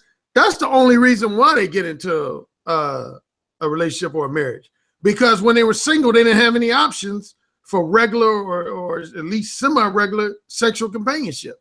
So they find one woman who chose them, and they think that that's going to be the answer to their prayers. But the only time that's going to be the answer to your prayers is if the woman you find was also a woman that didn't have any options, which usually means she's going to be average to less than average looking. Now, if you're fine with that, that's cool. I know some guys who are happy with women who aren't necessarily lookers. They could be like, 3s, 4s, 5s. Right. But so if that's cool with you, then more power to you.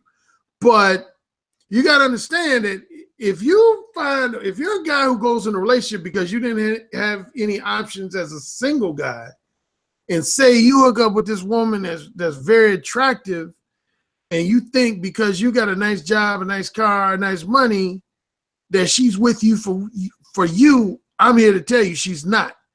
She's with you to use your ass. She's gonna be fucking around on you on the side with some womanizing alpha males. They're gonna be blowing her back out, but she knows that she got you in her corner to take care of most, if not all, of her bills. She's gained access to your financial resources and your material possessions. You're there to provide her with flattery, entertaining conversations, and be emotionally empathetic whenever she wants to vent about some shit. But and this is why I said that a lot of guys who read my book, The Possibility of Sex, or listened to the audiobook of that book, wrote me and told me, they said, Alan, after reading this book, man, I was like depressed, or I was dejected, or I was jaded, because I broke down that there's a lot of naive guys that think just because a woman says yes when you propose marriage to her, that means that woman is really, really into you and genuinely. Right. Or if a woman agrees to be a long-term girlfriend. But I'm telling you, man, once you realize how manipulative most women are, you realize, here's something I repeat sometimes ad nauseum. No woman, and particularly no attractive, sexy woman on planet Earth, needs to be, bold in italic letters, needs to be in a long-term relationship or a marriage to get good dick. Attractive, sexy women can get good dick anytime. All they got to do is go out, wear something skimpy, and they're going to have some dick being thrown at them. So they don't need to be in a long-term relationship to get dick. So with most of you naive beta male types, women, if a really good-looking woman gets into a relationship with you, it's usually going to be because she knows you have a decent degree of wealth. You're going to be financially generous. You're going to take care of her. You're going to be her beta bitch boy for the relationship while she's out fucking other motherfuckers. Gentlemen, you're listening to the Sharpe Reality Live with special guest author and dating coach Alan Roger Currie. He can be found on Twitter at Alan Roger Currie. That's AlanRogerCurrie. You can find his best-selling audiobooks on audible.com by doing a search for Alan Roger Currie.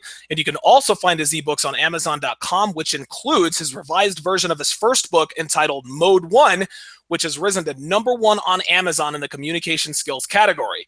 Go to mode1.net, just like it's spelled, for his advice on verbal seduction. And if you'd like guidance on dating, go to directapproachdating.com, which is packed with rock-solid dating and relationship advice, as well as links to all of his additional content. And Alan, I'd like to get into sort of the guts of the long-term relationship.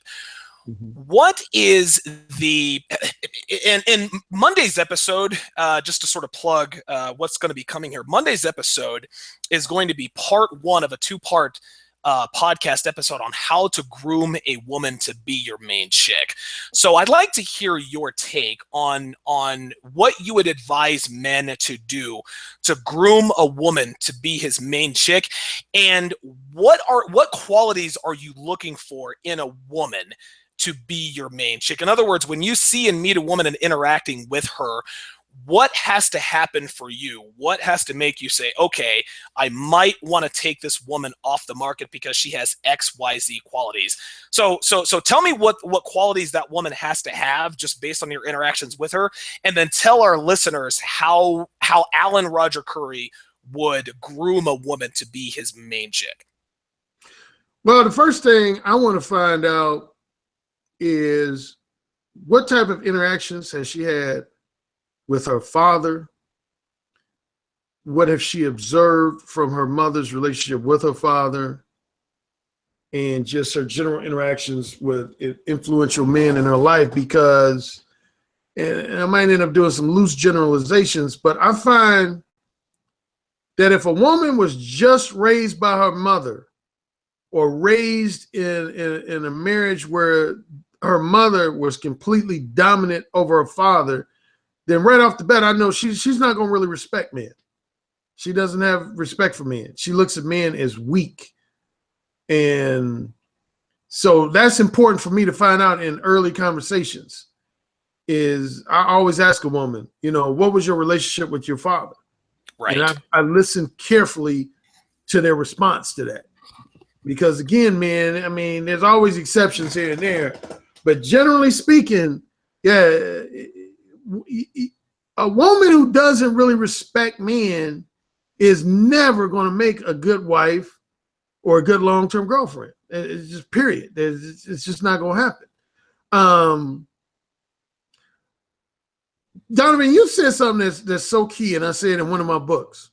A lot of guys, you think that the key to a successful long-term relationship, I see this written all in different blog articles, different columnists will say this, that you have to be compromising. I actually say that that's bullshit. And Donovan mentioned this earlier. I say in my book, I have a paperback called Upfront and Straightforward, Let the Manipulative Game Players Know What You're Really Thinking. And towards the back of the book, I actually give some relationship advice. And one of them is the concept of compromise is overrated. I use a simple example. I love chicken wings. I love, everybody who knows me is familiar with me knows I love chicken wings. So I could eat chicken wings every week. So if I meet a woman and she tells me, Alan, I'm really attracted to you, but, I'm a vegetarian. So that means that at minimum 2 weeks out of the month, you got to not eat chicken wings around me. I'm going to be like, you are dismissed. Have a good life. I'm not compromising me eating chicken wings in order to appease her just because she's a vegetarian. And if you have to, here's what you got to remember, guys. If you have to do a lot of changing, make a lot of changes, modifications, and adjustments to your behavior in order for a relationship to work, guess what? It's not going to work. It ain't going to work. Nope. Because you're going to regret it at some point. It can be weeks later, it can be months later, it can be years later. But at some point, there's this pent-up frustration is going to grow inside you. The best relationships to have with a woman is a woman that already accepts you as you are. That should be one of your top 2 to 3 priorities and criteria for choosing a long-term partner, is a woman who accepts you as is. Think of yourself as a car, and a woman, she just likes all the options that come along with that car. If you're a car, you don't want a woman who says, yeah, I like this car, man. Can you change the radio? Can you change the tire? And can you get a lower antenna in the back? And he said, I don't like these seats. Can you change them from? No. Dismiss women like that. If any woman suggests you need any changes, you got to let her go. Listen, I'll interject. Listen, let me interject here because you're making a very good point. Women are attracted to men for many, many reasons. A woman was attracted to you for whatever reason she deems that she finds you attractive. It is in a woman's nature to try to change or civilize a man, all right? So she may bitch and complain about about changes that she wants you to make. What Alan is telling you guys is solid gold. And I'll add to that by saying, if you made every change your woman tells you to make, guess what happens after a little while? You are no longer the same man that she was attracted to. And 10 times out of 10, when a woman leaves you, well, you just kind of changed. You aren't who you used to be. That's your fault because you allowed her to change you. Mm-hmm. Listen, a tamed man is an unattractive man. And me and Illimitable Man talked about this a few weeks back on our own podcast. And he wrote this brilliantly in his article called Dominance and Submission. When a man makes changes to his woman, in other words, when he instructs her on changes that he wants her to make, a man will create or remake a woman into something he loves. Women are only capable of creating men that they will eventually come to contempt and eventually hate.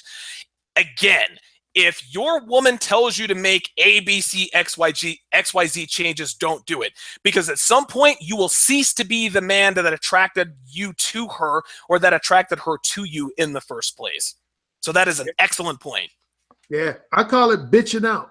That's my clients. That's what I tell clients. I say, don't ever allow yourself to bitch out. And again, what I mean by bitch out is if you allow a woman to mold you, you know, you've bitched out. And as Donovan said, and about his conversation with Illimitable Man, yeah, man, women, like I'll give you a perfect example. I was in Las Vegas in 2012, and this guy was at this workshop I was a speaker at. He said, Alan, here's my main problem. I have no problems really attracting women when it comes to that initial attraction. But he said, every woman I get in a relationship, either a few weeks later, a few months later, she ends up dumping me and I don't understand it. And I say, well, give me a little gist of the nature of your relationship, like what's going down. And he made a couple comments, but his main comment was, he said, with each of these women who dumped me, I became the man they wanted me to be. And I just don't understand why they would dump me. And I said, well, there you go right there. And he literally, he didn't get it at first. He was like, I don't get that. He said, I would think a woman would want me to be the man. I said, no. Nah, bro. No. I said, anytime. I said, think of it like this. Think of it as kind of like a challenge for women. A lot of women will meet a guy and they'll say, I want the challenge of being able to mold this guy. But similar to that guy who asked the question earlier in this very podcast, he on the male end was saying that he gets bored with a woman who's too submissive, which again, I don't understand. But see, a lot of women will be excited about the challenge of being able to mold a guy. But the problem is, once they successfully are able to mold you, they don't want you anymore. That you are no longer attractive to them because you're not the same man. You are not the same man. Exactly. And that's, I say this all the time. When guys ask me, Alan, I know you talk about alpha males and beta males a lot, but if you had to just, I know it might be challenging for you to narrow down to just one trait, but if you had to just narrow down to one trait that you think most profoundly separates the two, I always say this. A beta male is a man who is so enamored by women, so smitten by women, so hungry for their attention and companionship that he exhibits behavior that opens himself up to be easily controlled by women, easily influenced by women, and even flat out dominated and exploited by women. An alpha male does not change his behavior for fucking no woman. He's like, reason. I am who I fucking am. If you don't like it, you can step. This is what women, and the reason it's very important for you to exude that, the reason it's important for you to be that rock is women need to know, and this bleeds into every other part of the relationship. So it goes like this. So if a woman says to you, you know what, I don't like your facial hair. Donovan, I don't like your beard. I want you to shave it. If I shaved my beard, all right, she might not leave me, but she's a little less attracted to me. And there's a trickle-down effect that happens, Alan. in the back of her mind, she thinks, oh, good. He no longer has that beard. He shaved it. He did what I said. I'm happy for now, right? Or at least that's what happens on the subconscious level. Well, guess what? In a woman's mind, if you so readily obey her commands, without even if there's pushback, if you eventually submit to what she's been nagging you about, she knows that you are not reliable. She knows that if she can't count on you if she can't count on you to remain a man and to be convicted in your beard, how the hell can she count on you for anything else? Okay? If your woman knows that she can just tell you to do something and you do it, she can't count on you for anything else. She knows you don't have any mental fortitude. She knows you don't have any strength. She knows that you're not going to be her rock. Women want a man who is women need a man who is the immovable object in their lives. They need that and they want it. They can tell you all they want to that I wish you would drive another kind of car. I wish you didn't get that tattoo. I wish you'd shave your beard. I wish you would dress differently. Eventually, she's going to say in her mind, everything I tell this guy to do, he does. And I'm just a fucking woman. I wonder what happens with him if around other people. Does he just kind of get pushed around by the world? Is he not a domineering if he's not a domineering individual, does he assert dominance? If he can't assert dominance with me, then he can't assert dominance with anybody else. And guess what, Alan? A man is supposed to protect his woman. So if there's ever some sort of physical confrontation or if she's in any physical danger, she can't count on him because he has shown very early on that he can't even stand up to her simple request to shave that beard. You must remain a rock. This is 100% paramount in long-term relationships. You cannot submit to your woman's will. I don't care how petty it is. She asks you, hey, we're going out tonight. I really wish you would wear the purple shirt instead of the red shirt. Fuck you, I'm wearing the red shirt. That's how that goes. Yeah, I don't think a lot of men realize just how frequently, just about all of women's what I call shit tests with you, or some people call it ball busting with guys. All of that centers around a woman trying to identify you as alpha or beta. Period. She wants to know. Yeah, that's exactly right. She's testing you. Yeah, she wants to know. And I express a woman, like if a woman is pretty certain you alpha, she ain't gonna really give you a lot of shit tests and ball busting. Nope. If she's pretty certain, she knows for a fact that you're already beta, then she's just gonna start exploiting you and treating you like her bitch. She ain't gonna shit test you. The number one time women are gonna shit test you most is when they're just not sure. They're on the fence. They're like, is this guy alpha or is he beta? So in order to find out, what they do is they start administering various tests, like Donovan expressed. Some of them, they might tell you to shave off your beard. And once they know you're just willing to honor all their requests, in their mind, they say, okay, he's beta. He's not alpha. And they're either going to, they're going to leave you alone, period.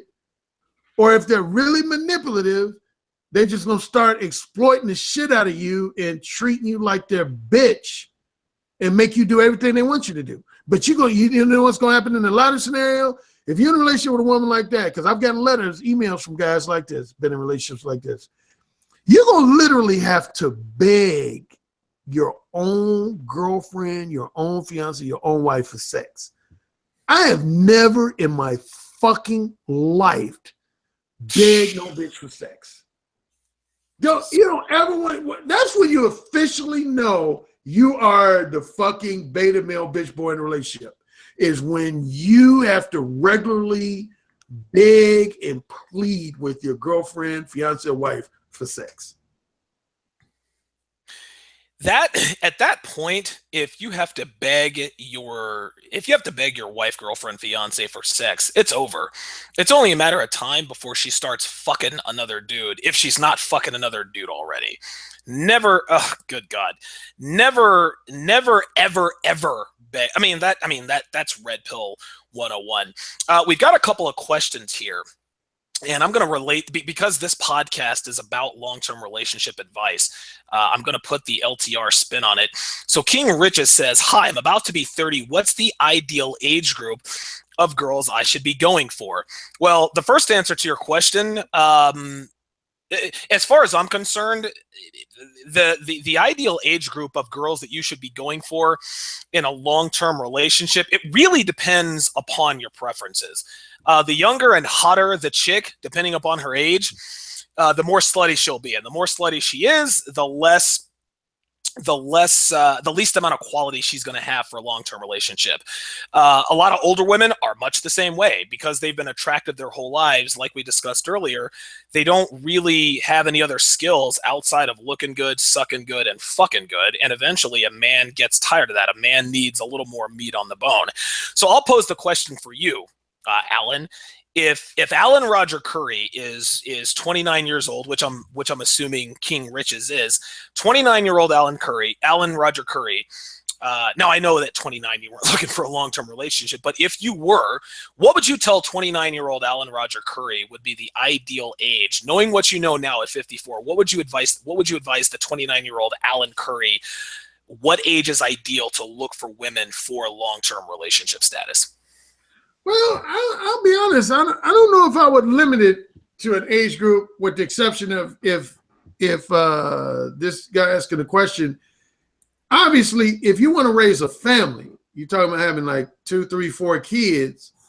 You want a woman in the age range where she can produce healthy children, and that's usually, preferably, I would say 29 or younger, and I would say at minimum, that is, for the early to mid 30s. Once a woman gets to about 36 and older, women can, what I've read when I've done my research, it is easier for women to have children at an older age if they've already had a child.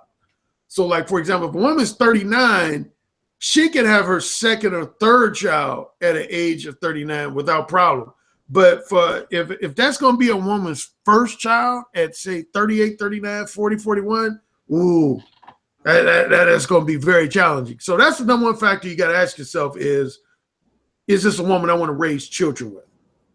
Now, if children are not involved, that's when I would say, it could kind of go all over the place. I mean, but just be realistic in the fact, and Donovan already talked about this or alluded to, is that the older most women are, if they're good looking, the 9 times out of 10, they've had a number of dicks in their pussy. And here's the thing about, like, some women have told me sometimes, because I don't have a hatred for women, because of course I've had casual sex with promiscuous women, so I don't hate promiscuous women.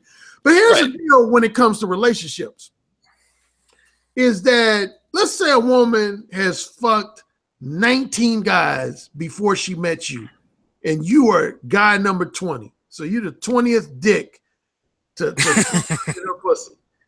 Here's where it can work for you or work against you. If you hook up with this woman and say, out of the 20 guys who have fucked her, including yourself, in her like kind of informal ranking system in her mind, you are like number 1.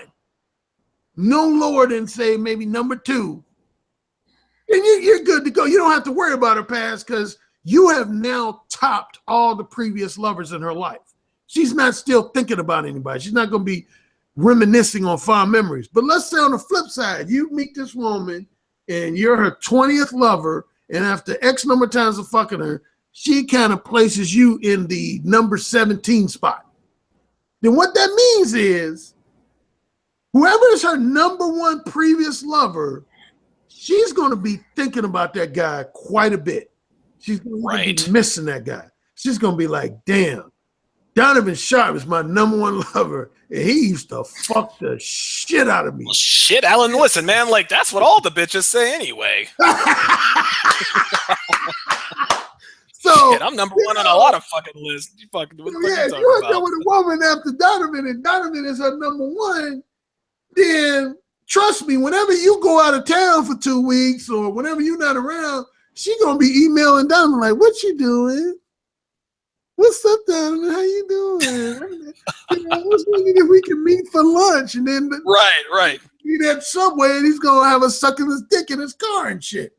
So that's what promiscuity, at least in my strong opinion, plays into choosing a long-term partner. Is number one, again, most women are going to have some type of promiscuous past. It's all about how you fit in their kind of what I call their informal ranking system of compared to their previous lovers. Okay, yeah.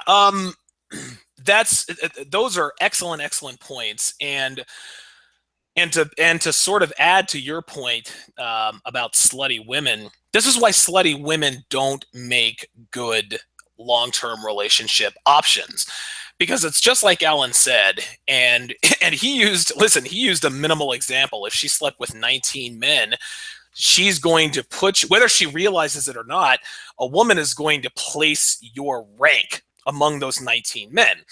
So your rank stands a better chance. You have a better chance to be at a higher rank.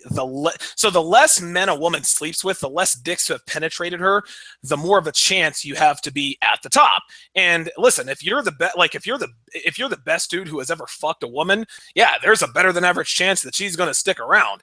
But let's say, Alan, like most women out here, let's say they're pushing triple digit notch counts. Let's say that you are number 157 because she has been fucked by 156 dicks. Chances are you're never going to be number one. She's always going to think about her top 10. And understand this, thanks to the advent of social media, dating apps, the internet, text messages, women can stay in touch with their top 10. So she might be, and you might be in her top 100. You might be her number 96. Oh, great, I'm not 156. Well, guess what? That means numbers 1 through 95. If they show any kind of sexual interest, guess what? She's going to be on her knees sucking number 1 through 95's dick if he decides to holler. This is why slutty women make bad significant others. Now, there are things that you can do to mitigate those factors, and again, I'll talk about that starting on Monday. But by and large, this is why women who are extremely promiscuous make bad mates, because they've been fucked by so many dicks. You're never going to be the best. Now, red pill aware men don't give a fuck about a woman's needs in bed. I talked about that in episode 17, why you should give zero shits about a woman's needs in bed. This is just the way I see things. If you concentrate too much on a woman's needs in bed, you are a fucking beta. 90% of a woman's satisfaction in bed is tied to your satisfaction. So and I'll give you an extreme example here, Alan, and maybe, I don't know if you agree or disagree, but I'd like to get your take on this because you seem to have a really good grasp on the mental and psychological sexual mentality of men and women with regards to this stuff. So if you fuck a woman, right, and you make her squirt all over the place, you're making her orgasm back to back. She's squirting all over the place. She's moaning and groaning. Her body is contorting like she's possessed by the fucking exorcist, some sort of demon. Like, dude, she's crawling up the walls. Dude, she's soaking the fucking bed sheets. Everything is good. In the end, she might ask you, she might not, but she's going to find out, okay, well, I had a great time, but did you come? And if your answer is no, or if she knows she didn't make you orgasm, guess what? That diminishes her sexual pleasure. So let's take it to the other extreme. If you're fucking a woman and you don't make her orgasm not one time, okay? You don't make her orgasm one time, all right? But she makes you bust a nut. She will get more mental stimulation and satisfaction because it certifies her attractiveness as a woman. Okay, so a woman who's squirting all over the place with a man in bed, she's like, okay, well, I'm definitely attracted to him, but wait a minute, he didn't go. Well, what if he's not attracted to me? A woman would rather, and they would never admit this out loud, but women, any typical woman, slut or otherwise, a woman would much rather make a man orgasm than for them to orgasm. Because here's the thing. If a woman is letting a man fuck her, obviously she's attracted to him, okay? There's no other proof that you need. If a woman opens up her legs for you, she's attracted to you on some level. But if a man is attracted to a woman, a woman doesn't know that a man's attracted unless she helps him achieve an orgasm. What say you with regards to that, Alan? I have actually one disagreement with something you just said. I Okay. don't agree that every single man that a woman opens up her legs to, that she's if a guy is earning a salary of $10 million a year. Oh shit. That's guy, like having a 12-inch dick, dude. This guy is, say, 150 pounds obese and he missing 2 teeth in his mouth, and basically there's some women who will fuck a guy just to motivate him to keep spending money on him, is my point. So in those scenarios, I don't believe, like, Brad, the easiest example, there's a lot of prostitutes, call girls, and erotic escorts that will have sex with guys that they aren't necessarily physically attracted to. And what they do, and I've talked about this on my old Blog Talk Radio show, what a lot of women do in those instances is that I call it zoning out. What they do is they use their own sexual fantasies, and they a lot of these women won't even be wet. Like these sex workers, they'll use a gel so that you can hurry up. And I talked about one trick a lot of prostitutes do.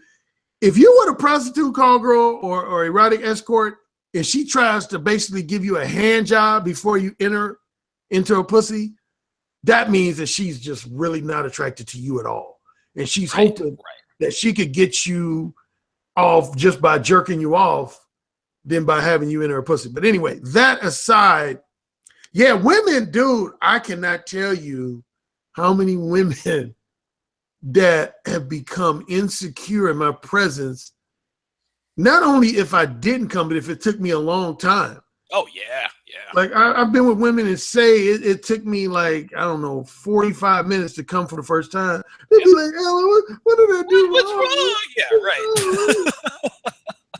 What happened? So to that point, man, women always, I would say, if a woman is genuinely attracted to you, yeah, she would always prefer that you come and she not come than vice versa.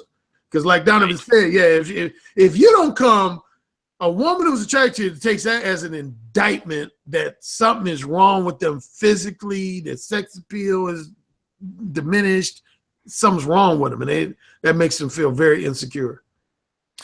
Gentlemen, you're listening to the Sharpe Reality Live with special guest author and dating coach Alan Roger Currie. He can be found on Twitter at Alan Roger Currie. You can find his best-selling Audible books on audible.com by doing a search for Alan Roger Currie. And you can also find his ebooks on Amazon.com, which includes his revised version of his first book entitled Mode 1, which has risen to #1 on Amazon in the communication skills category. Go to mode1.net, just like it's spelled, for his advice on verbal seduction. And if you'd like guidance on dating, go to directapproachdating.com. Again, that's directapproachdating.com, which again is packed with good, solid dating and relationship advice, as well as links to all of his additional content. And to wrap this thing up here, Alan, there's one last thing I would like for us to discuss, and that is how to conduct yourself with it in a long-term relationship. So most men want to know, and again, you get a bunch of emails, a lot of people reach out to you, I get a bunch of emails. How should a man act in general within a long-term relationship with a woman if he wants to remain attractive and domineering and in charge of his woman? In other words, what mindset and actions do a man have to adopt and take to be in a successful red pill long-term relationship? Well, I would say this, just like I said at the outset of this discussion, that with any woman, you either on her program or she's on your program. So along those same lines, I would say as a man, think of these scenarios. If you own your own company or you're a high-ranking person in the company, then you're going to have people who are your employees. And then on the flip side, there's probably been a lot of you who have been the employee of some employer.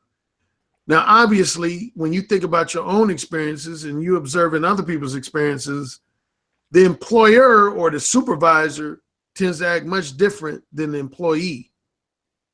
And I would say moving forward that every relationship you have with a woman, well, Donovan, he was a little more harsh. He said, look at it like a parent and a child. And there's right. a lot of validity to that. And I would say a slight variation that, yeah, you got to look at it as employee. You see, if you go into a relationship from the perspective of that you're figuratively speaking the employee, then everything about you in that relationship is going to be weak because you're going to be all about trying to please her, trying to impress her, trying to accommodate her, trying to kiss her ass, trying to keep her happy. And I'm just going to tell you from real world experiences and observations that never works out. That in the long run, I don't care if it's months later, years later, it might be a decade later, that relationship or marriage is going to come to an end, man. For all the reasons we've been talking about throughout this conversation, man. It's just women have no real genuine attraction to a man that they don't respect as a man. And so you got to look at it. So you can't go through a relationship being all like lovey-dovey like you see in all these Hollywood movies. Oh, being all like, you telling a woman every day, oh, baby, I love you so much. Oh, my God, I love you so much. You know, no. She is there to add value to your life. She's there to serve you and help make your life more enjoyable. See, the thing is, your life should already be at a place, and I know Donovan, from listening to a few of his podcasts, he emphasized this a lot. You definitely don't want to look at any woman as your ticket to happiness. What you want to do is create a life for yourself that's so enjoyable that these women want you to share the happiness you already have with them. Right. And that only comes from being a motherfucker who's on top of his shit and together. But you don't want to be a guy who's like, oh, unhappy and mopey, and then you meet some chick, I don't know, Michelle at a social forum. You say, oh my God, if I was with Michelle, my life will totally turn around. I'll be the happiest man in the world. No, you will be that woman's bitch. And I'm telling you, the worst thing you could be in any relationship is essentially just be a woman's bitch. And so maintain your backbone, set the terms and conditions of the relationship. But what you also want to do is, some guys might misread some of my comments or some of Dom's comments is, quote unquote, treat a woman like shit. No, if a woman has value to life, you want to do little things here and there to show her your appreciation. Of course. You have to give her listen. You have to reward her good behavior. Otherwise, she's not going to exhibit good behavior. Yeah. So, yeah, you definitely want to do different things to show her that you appreciate her in your life. You appreciate the value that she has added to your life. But again, that's to be distinguished from just playing up to a chick and placing her on a pedestal. You never, ever, ever want to do that in a relationship. What I would add to that, and I'll talk more about this in this week's upcoming podcasts. Again, it's long-term relationship week out here at Sharpe Studios. Is men have to understand that no matter what you hear, no matter what women say, women yearn to please a man. Women have a strong desire to be monogamous. And a lot of people might think, Donovan, you're out of your fucking gourd. There are a bunch of sluts running around getting fucked by this guy or that. They don't really want, no. They think they want to fuck around. And I've said this in one of my previous podcasts, no matter how many guys a woman is fucking, she can only pair bond with one man at a time. That's the guy she wants to consolidate on. One of the only reasons why women sleep around is to keep her abundance mentality intact. Okay, I'm fucking 8 different guys, but there's one guy I really like fucking, and I don't get the idea that he's going to commit to me. So I'm going to keep fucking these guys over here so that my feelings don't grow any stronger. But make no mistake about it, gentlemen, if that guy that's number one on her list that she's fucking makes a play to become exclusive with her, if she has a reason, meaning that he is a dominant alpha male who has his shit together, like Alan just said, she will drop every other guy and be with him. Women again, they yearn to be an extension of a man. They yearn to belong to a man. They yearn to be a man's property. Alan nailed it on the head. She has to add to your life, not the other way around. If she at any point gets the impression that you are riding her train instead of her going for the ride on your train, then she's going to be out. She's going to check out mentally, and eventually she's going to start cheating on you, looking for a man, looking for a wagon, looking for something to hitch her wagon to. All right. Women are born followers. Men are born leaders. And if you do not lead in your relationship, your woman will leave. And I'll give you a little snippet here just to give you guys a preview. If your woman ever does, says, or acts a certain way that you don't like, it is very important that you bring it to her attention and correct the behavior immediately. There is no, honey, there's something I want to talk to you about that you've been doing that bothers me. Let's sit down and talk over a cup of tea and some crackers and discuss our feelings. Nah, bruh. It ain't going down like that. It's just like that example in Hawaii I told you about. The chick I was with wanted to draw attention to herself from another man who is attractive. She can, listen, if she wants to suck that guy's dick, if she wants him to fuck her in the ass, do that on your own time. But while you're with me, you're going to respect me. I didn't wait until the tour was over. I didn't wait till we got back to the hotel room. Well, honey, I didn't like the way you interacted. Nah. Fuck that. I looked her right in the eye, said, rein that shit in. If we're at a restaurant and I see that she might be trying to flirt with the waiter, yeah, check please. You fucking grab her by the arm, you take her out to the car, and you take her home. If you want to fuck that guy, you can drive back out here and you can fuck that guy. But so long as you're with me, that shit doesn't happen. Gentlemen, you have to be unafraid to assert your dominance and your will with your women. There's no we need to talk. There's no we have to discuss. It's my way or the fucking highway. And the minute she understands that that's not really what this is, she's gone. And that's just a preview. Alan, once again, man, it has been a pleasure.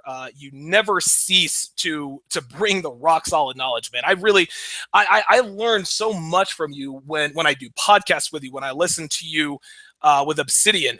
Your recent article on Negro Manosphere was also very good.